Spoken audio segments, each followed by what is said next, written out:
Jane Velez Mitchell here for The Fix. And one of our questions today, how many drinks do you need to have a week to qualify as an alcoholic? Excellent question, but it's a little more nuanced than that. You can go to AA.org and there's a list of 12 questions, I'm holding them in my hands, that'll give you an inclination as to whether or not you are an alcoholic and you need to get help. Have you ever decided to stop drinking for a week or so, but only lasted for a couple of days? Have you had problems connected with drinking during the past year? Has your drinking caused trouble at home? Do you ever try to get extra drinks at a party because you do not get enough? Oh boy, I remember those days.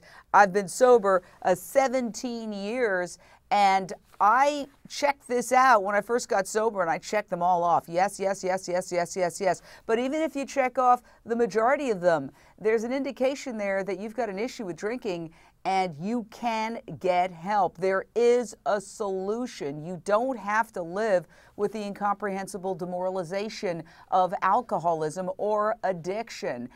Really, the 12 steps came into our lives some 77 years ago approximately. We are really the first couple of generations, the first few generations that have this solution at our command. And we should celebrate it and take advantage of it. I'm Jane Velez Mitchell. You can watch me weeknights on HLN at 7 p.m. Eastern.